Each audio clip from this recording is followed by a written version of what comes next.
And welcome to my channel cherry and মা। তো এখন বাজে সকাল 9টা। এই ঘর তো পুজো করে উঠলাম। যেহেতু আজ সোমবার, তোমার জন্য সোমবার শ্রাবণ মাসে নিরামিষ করে আমি সোমবার পুজো করছি, প্রতি সোমবার। আগের সোমবারও পুজো করেছিলাম।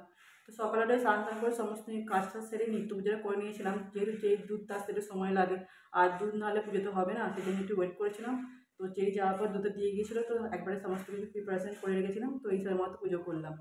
তো চেরি বাবা এসেছিলো পুজো টুজো করে দোকানে গেলে হিসাবে। আর আজকে না আলুর পরোটা করবো। তো চেষ্টা করবো নিরামিষের দিন একটু আলুর পরোটা করার মধ্যে ভালো লাগবে। তো আলুর পরোটার সময় আর কোনো তরকারির প্রয়োজন হয়, শুধু আলুর পরোটা দিয়ে খাওয়া হয়ে যায়। তো ওই আলুর পরোটা কালকে পুরটা বানিয়ে রেখেছিলাম, তো পুরটা সকালে দিয়ে রেখে আস্তে করে রেখে দিয়েছি, জাস্ট গরম গরম ভাজবো। আর চেরিকে যে টিফিনে না লুচি দিয়েছে আর ঘুগনি দিয়েছে, সকালে ঘুগনি করেছিলাম।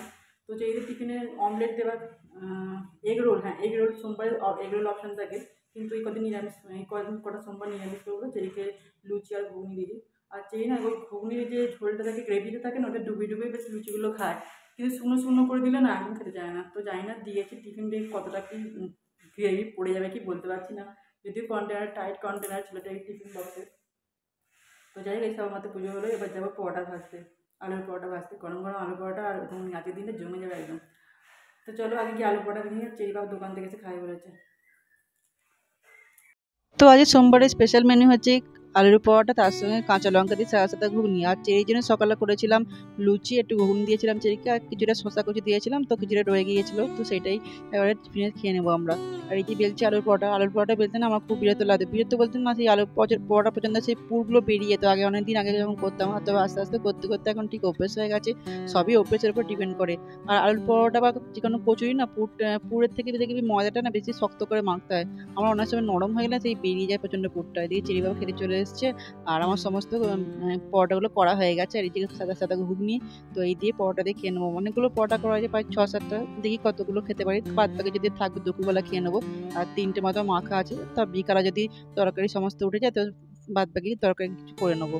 আর এই যে পড়ে চলে এসেছি, ঠাকুরের প্রসাদ আর ফলটা নিয়ে যাওয়া হয়নি, তো নিয়ে যেতে এসেছি। আর বেশিক্ষণ না পিঁমড়েতে পড়ে যে সন্দেশের উপর হামলা করবে, পুরো যা অবস্থায় সন্দেশ আর খাওয়াই যাবে না। তো এখন বসে হচ্ছে আমরা গল্প করছি, গল্প বলতে ডিসকাস করছি। চেরি স্কুলে 15ই আগস্টে আছে অনুষ্ঠান, তো চেরিকে না মার্চ সাজতে হবে। তো জানি ম্যাম বলেছিল মিটিং ডাকবে, সমস্ত কিছু বলে দেবে। ম্যাম তো এখনো মিটিং ডাকেনি, সেই ডিসকাসটাই করছিলাম কবে মিটিং ডাকে পিটিয়ে। তো সেই যেতে হবে। চেরি বাবা বলছি তাহলে আজ যেও না, আজ বৃষ্টি করছে এমনিতে, আমি বরঞ্চ চেরিকে নিয়ে চলে আসবো। কোনো কাজ না কম তাহলে মাথার মধ্যে স্টিক করে যে কোন কাজটা করি কোন কাজটা করি। যেহেতু রান্নার ব্যাপারটা সমস্ত সকাল সকাল মিটে গেছে, তো ভাবছিলাম একটু ঠাকুর ঘরটা পরিষ্কার করবো। অনেকদিন ধরে ভাবছিলাম ঠাকুর ঘরটা পরিষ্কার করবো। এখানে না এই সিংহাসনটা প্রচণ্ড নোংরা হয়েছে, আর মাঝে যে পরিষ্কার না করলে আরও নোংরা হয়ে যায়। আর ভাবছি গোপালকে একটু স্নান করাবো। অনেকদিন ধরে ভাবছিলাম গোপালকে স্নান করাবো, স্নান করানো হচ্ছিল না, তো আজ স্নানটাও করিয়ে দেবো, সমস্ত কিছু পরিষ্কারটা একবারে করে নেবো। যেহেতু রান্নার ব্যাপার নেই, আর চেরিকে স্কুলে চেরি ব্যাপার আনতে চলে গেছে, তো ততক্ষণে আমি কিছু কাজ টাজ করাতে হলে সমস্ত কিছু করে নেবো। তো এই যে দেখো গোপালকে আমি সরিয়ে রাখলাম, এখানটা পুরো সমস্ত কিছু তুলে তুলে পরিষ্কার করবো, যারা নোংরা হয়েছে এখানটা। আর মাঝে যে পরিষ্কার না করলে আরও বেশি নোংরা হয়ে যায়। তো মাঝে যে করলে ভালো হয়, কিন্তু সবসময় তো সময় হয়ে ওঠে না। যেদিনকে ধরো কাজ থাকে, আর সমস্ত না আমার টাইমের মধ্যে কাজ করতে হয়, এই টাইমের মধ্যে এটা তার মধ্যে যদি হলো হলো, না হলে অন্য দিন করতে হয়। তো যাই কাজে সেটা সময় ফাঁকা পেয়েছে, তো এই কাজটা যে করেই ছাড়বো ভাবছি। আর ক্লিন করলে যে কোনো জায়গায় ঘর বলো বা ঠাকুর ঘর বলো, যে কোনো জায়গায় যদি ক্লিন রাখো না, তোমার দেখতে বেশ ভালো লাগে। আর পরিষ্কার পরিচ্ছন্ন রাখা অবশ্যই দরকার। আর যে আকাশে যে কী অবস্থা ধরেছে দেখো, এই যে সমস্ত কাজ করতে বসছে তার মধ্যে বৃষ্টি চলে এসেছে। এদিকে বারান্দায় জামা কাপড়গুলো দিয়ে আছে, সেগুলো তো আনতে যেতে হবে। দরকারের সময় না কোনো জিনিস খুঁজে পাওয়া যায় না একদম। আর গোপালকে এই যে স্নান করবার পাত্র ছিল, তো সেটা যে কোথায় রেখেছি একদম খুঁজে পাচ্ছি না। আর সময়ও কম, চেরি চলে আসবে, তার আগে আমাকে গোপালকে স্নানটা করে নিতে হবে। তো জন্য এই ভাইটা পরিষ্কার পরিচ্ছন্ন পাত্র ঠাকুরের মানে পুজো করার জল টল নিয়ে আসা, তো ওইতেই বসে স্নানটা করে দিতাম। তো দেখো আমার গোপালের স্নান সেরা হয়ে গেছে, এবার করছে মেকআপ। তো সবাই যখন মেকআপ করে, আমার গোপাল কেন মেকআপ করবে না? তো চলো আগে গোপালকে মেকআপটা করিয়ে দিই। তো এখন চলছে আমার ছেলের মেকআপ পর্ব। তো দেখতেই পাচ্ছ চোখটা ভালো করে এঁকে দিলাম, এবার করবো আইব্রোটা। আর আমি না গোপালকে কালো টিপ পরাই। আমি জানি না গোপালকে কালো টিপ পরাতে আছে কিনা, যদি না পরাতে থাকে তাহলে তোমরা কমেন্ট করে আমাকে অবশ্যই জানি, আমার জানা নেই। অনেকে দেখেছি লাল টিপ পরাই, চন্দন টিপ পরাই, আমি না কালো টিপ পরাই। যেরকম বাচ্চাদের ছোটোবেলায় কালো টিপ পরাতে, আমিও সেরকমভাবেই কালো টিপই পরাই। যদি না পরাতে তোমরা কমেন্ট করে অবশ্যই জানিও। এই যে দেখো মেকআপটা মোটামুটি হয়ে গেছে, এবার হারটা চুলটা লাগিয়ে দিলাম, এবার মুকুটটা পরিয়ে দেবো। এইটা মুকুটটা পরেই সমস্ত মেকআপ কমপ্লিট, এবার যাবে গোপাল নিজের জায়গায়। তো দেখো গোপাল চলে এসে নিজের জায়গায় ঠিক জায়গায় বসেও পড়েছে, তার বালিশগুলো দিয়ে দিলাম ভালো করে, একটু আরাম করে বসুক। আর আকাশের অবস্থাটা কি আজকে হচ্ছে সকাল থেকে দেখো, একটু বৃষ্টি হলো, আবার দেখি রোদ্দুর বেরিয়েছে। উপরে দেখো মেঘ করেছে কিরকম, আর নিচে দেখো রোদ বেরিয়েছে। কি যে আকাশটার অবস্থা, বর্ষাকালের আকাশ অবশ্য এরমই হয়।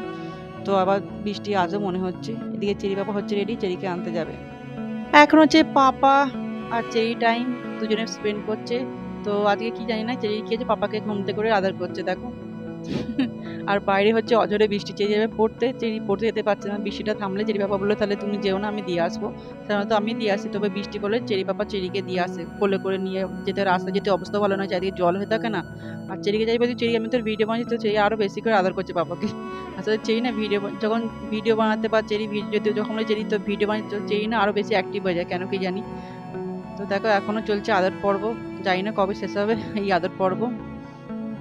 তো যাই হোক, বৃষ্টির সঙ্গে এক কাপ চা হলে বেশ ভালো হতো, বেশ জমে যেত। তার সঙ্গে যদি পকোড়া হতো, তবে পকোড়া করিনি, চাই করে নিয়ে এসে চা খাবো। পকোড়া খেলে না বড্ড অ্যাসিডিটি হয়, তেলে ভাজা জিনিস বেশি না খাওয়াই ভালো। আর বাইরে হচ্ছে অজরে বৃষ্টি, তার সঙ্গে কাছে চা, একদম জমে গেছে ওয়েদারটা আজকে পুরো। এদিকে চেরিয়ে চলে এসেছে জানলায়, চেরি না নাচবে বলছে জানো, বৃষ্টিতে চেরি নাচতে ইচ্ছা করেছে। তো দেখো আমার ময়ূর নাচছে পেখম তুলে। এই যে পেখমটা আমি, তবে পেখমটা কিন্তু আমি ঝুড়িটা বেঁধে দিয়েছি, ওই জন্য ময়ূর এখন নিচে নাচছে, বৃষ্টি হচ্ছে তো ময়ূর নাচে পেখম তুলে। দেখো কি সুন্দর নাচছে চেরি। উফ, চেরি যে কি যে করে, সত্যি সত্যি। আজ মনে হচ্ছে ময়ূর নাচা থামাবে না, যতক্ষণ না বৃষ্টি দেবে ততক্ষণ পর্যন্ত ময়ূর নিচে যাবে আজকে। চেরি গিফট দেখাও।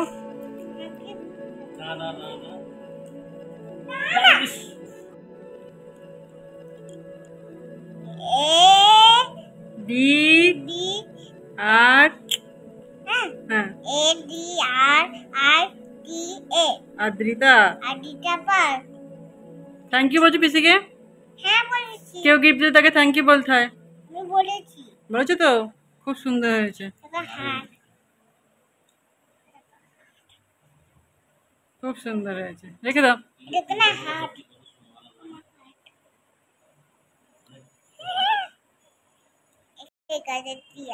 আই লাভ দীঘা লেখা আছে। আমি দীঘাতে যাবো।